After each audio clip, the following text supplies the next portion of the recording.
Abisala at magandang araw sa inyong lahat.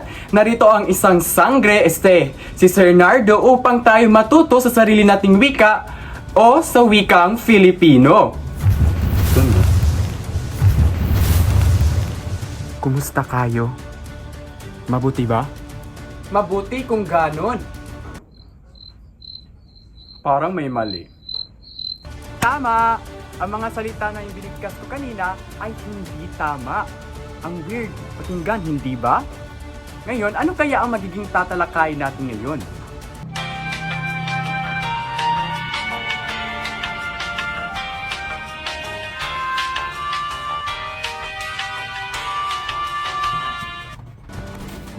May ideya ba kayo? Tama! Ito ay tungkol sa diin. Bakit ito ang nais nating pag-usapan? Dahil karamihan sa atin ay hindi marunong magbigkas ng mga salita o mali-mali ang pagkabigkas ng mga salita, lalong-lalo na sa sariling wika. Baka, baka, tayo, tayo, tubo, tubo, tubo, tubo. Ngayon ay ating pag-usapan ang apat na uri ng diin. Oh, diin to, hindi to William to. Diin to. Sige. Narito ang apat na uri ng diin. Una, malumay. Pangalawa, malumi.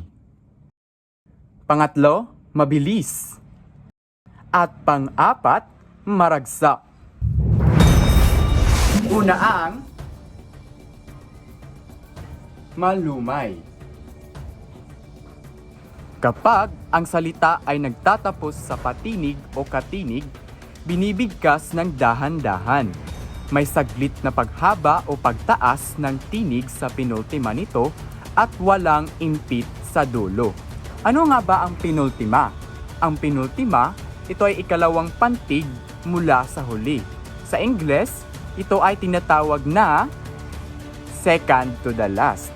Ang diin ay nasa patinig ng pinultima at ang sagisag ng diin ay pahilis.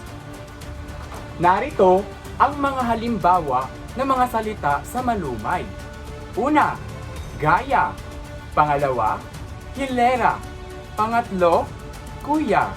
At pang-apat, babae. Itong mga salita ito ay binibigkas ng dahan-dahan. Hindi siya mabilis at wala siyang impit. Kaya ito ay tinatawag na malumay. Itong mga salita na ito ay binibigkas kapag ito ay dinadahan-dahan. At may pinultima ito at ang pinultima na ito ay makikita sa ikalawa mula sa hulihan, katulad ng gaya.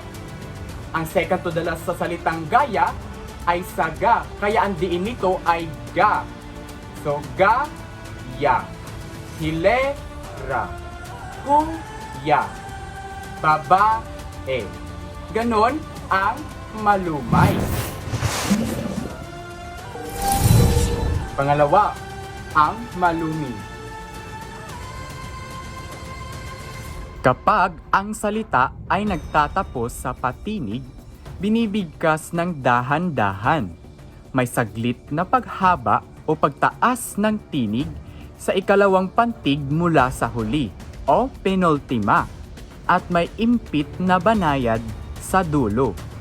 Tandaan, ang diin ay nasa huling patinig at ang sagisag ng diin ay paiwa. Halimbawa, binata, diwa, gala, dapo, guho. Itong mga salitang ito ay sinasalita ng dahan-dahan. Ito ay may impit sa dulo at may pinultima rin ito. Katulad sa binata, ang pinultima ito ay na dahil ito ay ikalawang pantig na mula sa huli.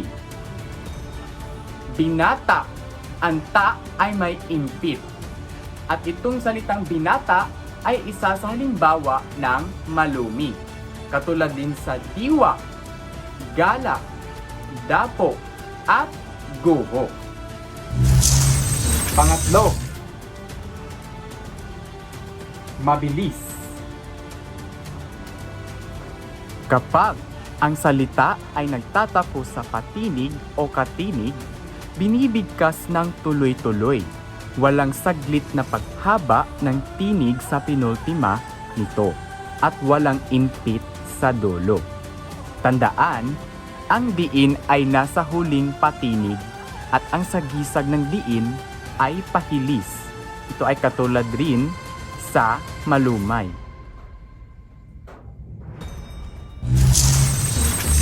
Halimbawa, ama, buka, dala.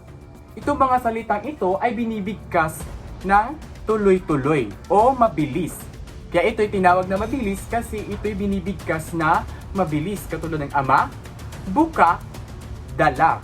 Wala siyang impit sa dulo at wala siyang dinidiin na mahaba. Hindi siya ama, buka, dala. Hindi. Dapat ama, buka, dala. Yun ay mabilis. Pang-apat,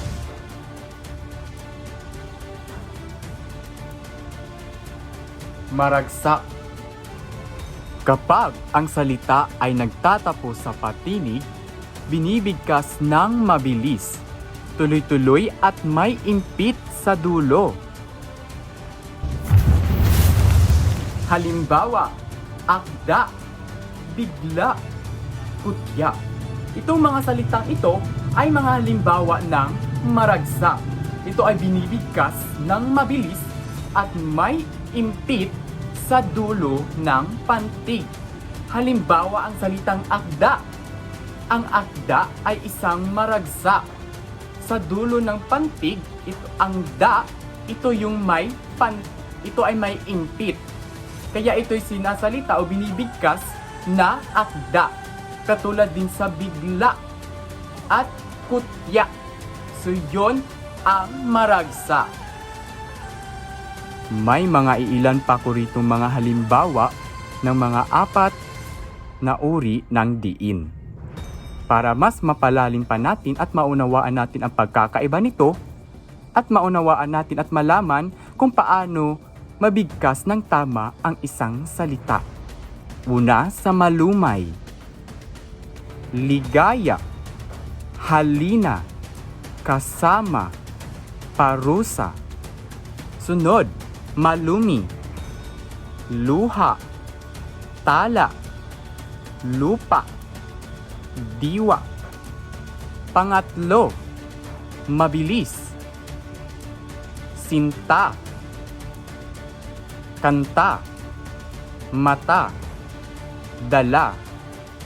Pang-apat, maragsak, tula, pala, wala, sawa. Nauunawaan nyo na ba ang apat na uri ng diin? Mabuti naman kung ganon, palakpakan nyo naman yung mga sarili. Yun lamang po, paalam!